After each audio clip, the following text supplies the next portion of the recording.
Good morning, good morning, good morning. It is December the 4th, 2023. We're getting to the end of this year. Let me fix this little camera here. It's time to rise and shine, ladies and gentlemen. Time to rise and shine. Put your big boy pants on, your big girl pants, get your shoes on. Let's get out there and make our way in the world, letting our light shine. We're going to start with a morning word. I hope you guys had a great a great evening of sleep, as I did. Let me see if I can get you guys dialed up here. See who's going to be in here this morning. Well, there they are. Mary's Miss Brandy, Lane, and Mary Joyce. How are y'all this morning? Good. Yes, ma'am. You too. Brandy, morning to you. Hey, Jana. Roll Tide. Doug Jones. Hey, Doug, did you get my text last night? Gary Skipper, good to see you, buddy. Robin Odell, good morning. Sharon Shirley. Shay. Yeah, Dez, good to see y'all. Tell them, Chris. Rock and roll, baby. Tell them, Kim, rise and shine. Well, there's Shannon. How about that? What's up, Shannon? What's up, Danny Hicks? Josh Johnson? What's going on? Hey, Camellia. Oh, yeah. Hey, Miss Linda Parker. I hope everyone had a good night's rest. Hey, Tina. It's good to see y'all. Are you with the big man? Are y'all in Birmingham this morning, Vestavia? Nicole, congratulations. Y'all congratulate Nicole and Q, just the letter, All, A-U-L. That's her on here, right here. She just gave birth to twin girls, Isabella and Olivia.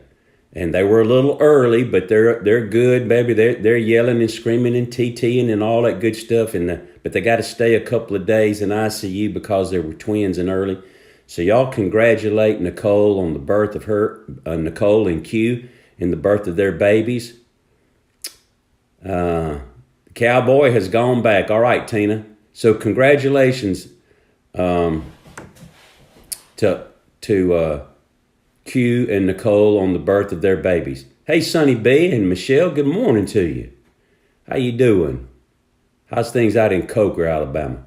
Susan Raymond, good morning. Missy Ramsey, good morning to you.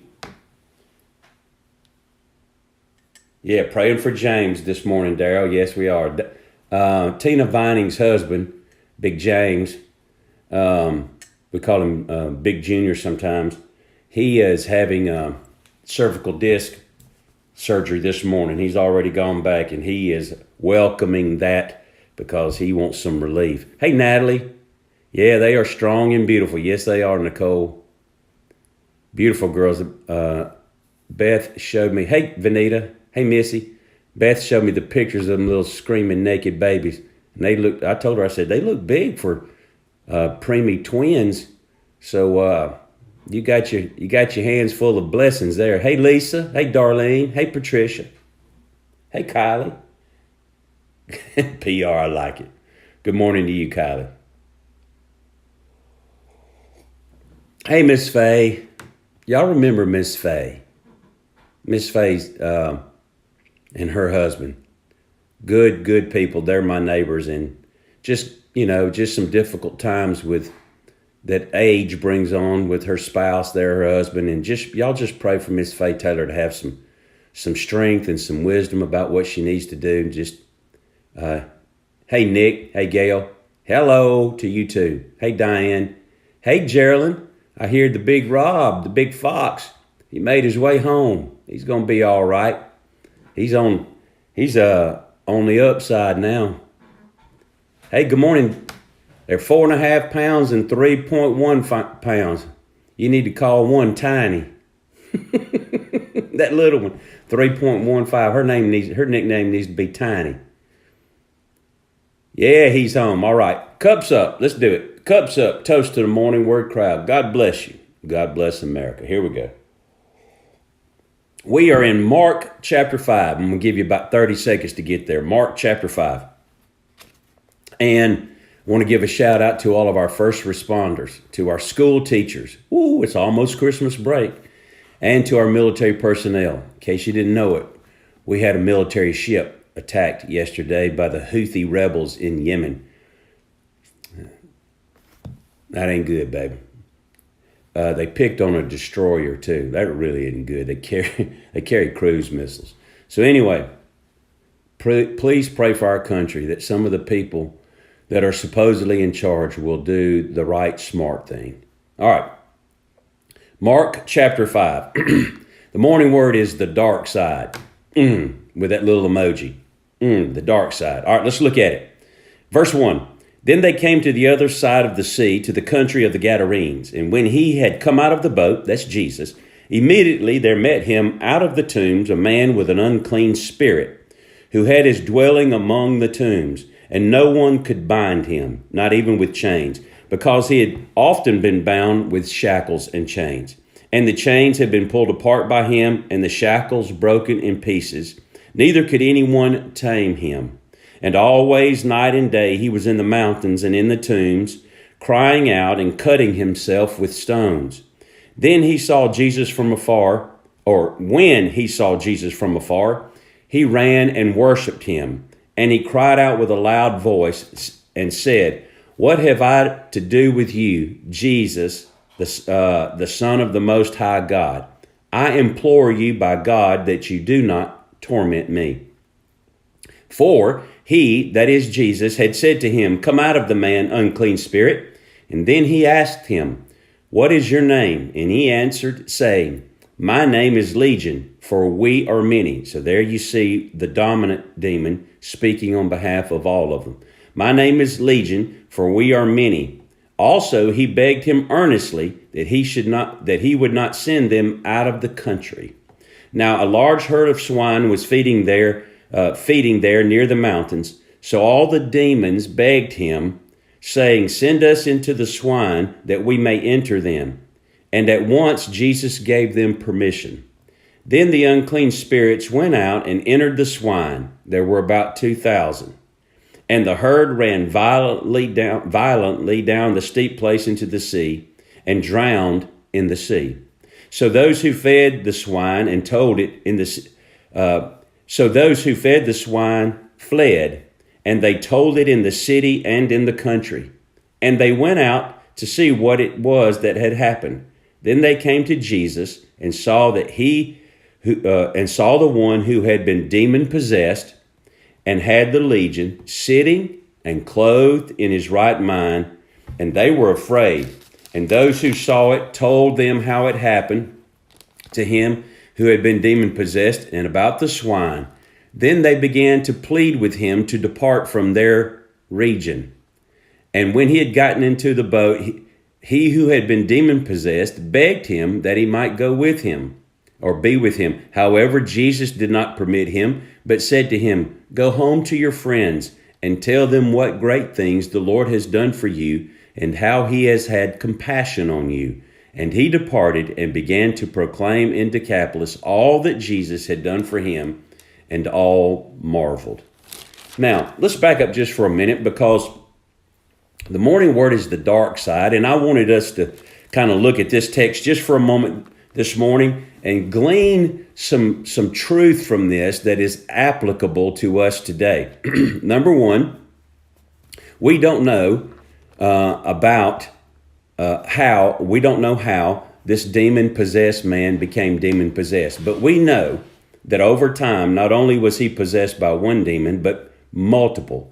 As a matter of fact, the name Legion there is indicative of is the same name of a Roman legion that had anywhere between 3,000 and 6,000 troops in a Roman legion, military troops in a Roman legion.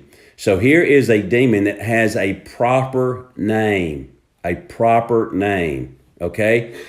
And the dominant one, Legion, is speaking on behalf of all the others.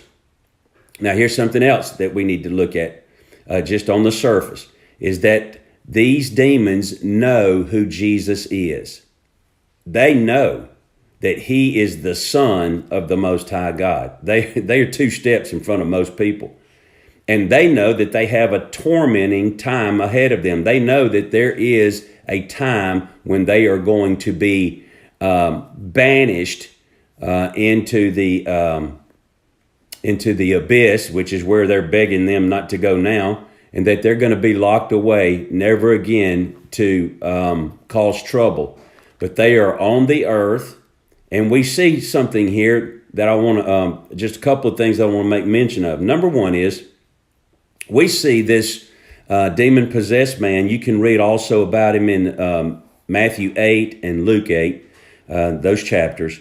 It says, first of all, that he made his dwelling in the tombs. That's the dark side.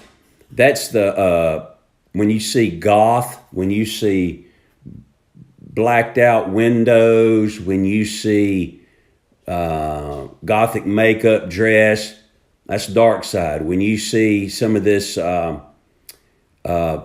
obsession with dead things, graveyards, you're looking at indicators of the dark side. Now, that's just superficial. There's a lot that has to do with that. But notice that he dwelt alone. Isolation. Moms and dads, when you see your children begin to spend inordinate amount of times in isolation, alone, away from people, the enemy is at work. Those are indicators of the dark side. It's not good for man to be alone. Proverbs says a man who isolates himself rages against all wisdom. You don't need to be alone for a long time, for long periods of time, okay? Secondly, he was cutting himself. Have y'all ever seen people do that? Particularly girls. Cutting is a way of self-inflicting harm and pain. It has to do with oftentimes bulimia,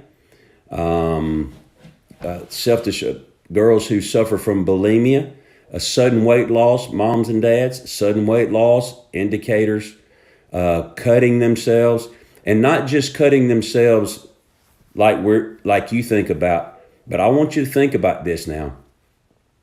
Some of this hideous piercing, cutting, stretching their earlobes. Listen, I'm not saying that they're demon possessed. What I'm saying is they're being demonically influenced to cut the skin, to stretch it, to distort it, to pierce your nose through with a hook or a horseshoe, your lip, your tongues, your ears. I'm telling you, you're looking at indicators. And this is cultural. I'm not just talking about individuals. This is a cultural influence that's being propagated across our culture right now. I'm going to get to some other things. Watch this now. A loss of self-control, a loss of self-control. Look, it says, and he was bound with chains, raging against authority. Raging against authority. Just authority in general. Against parental authority. Against school authority. Against the police department. Against the government. Raging against all sorts of authority. You're looking at refusing to be bound or fall within guidelines to basically it's a rebellious, and over here we see violent, a rebelliously violent or a violent rebellious mentality. We're looking at indicators of the dark side. It says that he was naked. The inordinate, I don't even know if that's the right word, the compulsion of people today to try to expose as much skin as they can in public. You're looking at demonic influence. She said, oh no, Pastor Randy, it's just the style. I'm telling you that the world lies under the sway that is the influence and the power of the wicked one. And don't you know that Satan drives the fashion movement? I'm just telling you. And we're trying to find ways that we can go out in public and expose our skin and make it a norm so that we're not considered to be perverse. Now, I'm going to say something here, and it's going to apply to some people. And I'm not picking on anybody. I'm just telling you, okay? I'm just making a statement of fact. This man right here was naked and unclothed, meaning that he was being, when the demon is gone at the end right here, what does it say? He's sitting Okay, that means he's in control, he's self-controlled, he's clothed, that's self-respect, and he is in his right mind. He's self-aware, and he is fallen within the guidelines, the normal guidelines of culture. He's self-controlled, he's self-respecting, and he's self-aware. The enemy is rages against that. Now, when I was a little boy, and I had to change clothes when I came home from school. Why? I put on my play clothes. I know some of y'all are old enough to do that. Why? Because we didn't have a lot of money, and they didn't have a lot of clothes for us to go tear up. You didn't wear tore up clothes to school if you could get away with it. So I knew that when I went outside to play, my play clothes, my jeans, and my t-shirts were torn. Y'all know where I'm going, right? And when the knees were torn out of them or began to get a hole in them, they were disqualified for school clothes. And you better not, if you had any other options, you did not wear torn up breeches to school or to church or to work. And today we have a fashion now where we buy pants probably for $110 a pair that's cut to pieces from the pockets down to the shins. And men do it too, but it's predominantly women. Now, why are we doing that? Just ask yourself, why do I want to put on a pair of drawers that look like the lawnmower ran over them? It's because your legs are showing. And somehow we think that that's a fashion statement, that it's cool for my legs to show. I'm talking about your thighs. All right?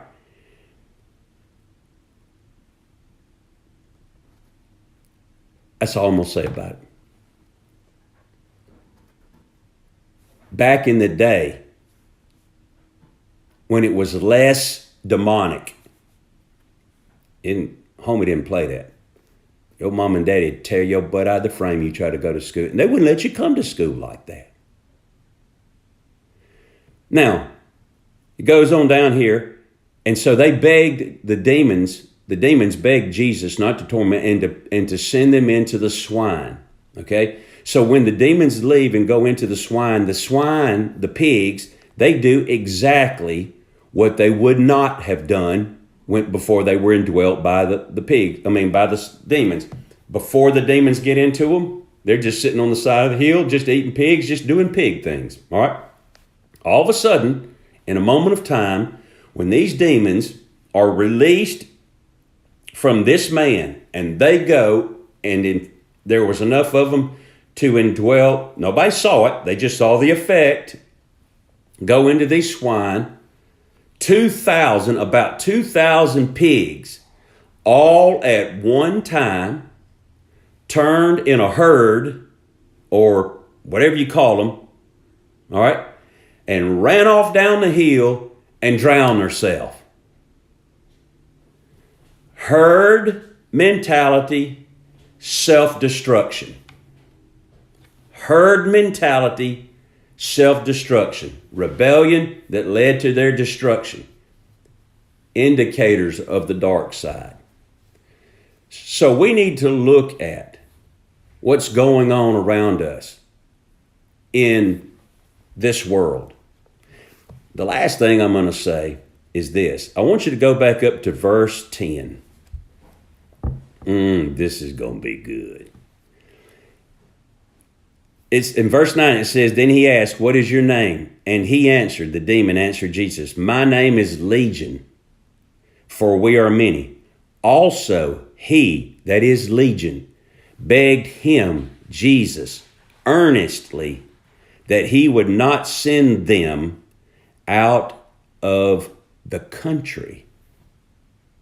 The country. What does that mean, Pastor Randy? Well, let me tell you what I think it means, okay?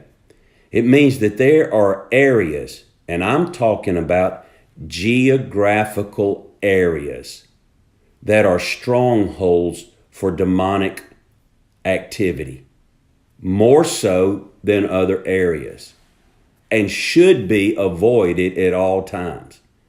These demons not only did not want to leave the man's body, they didn't want to leave the country.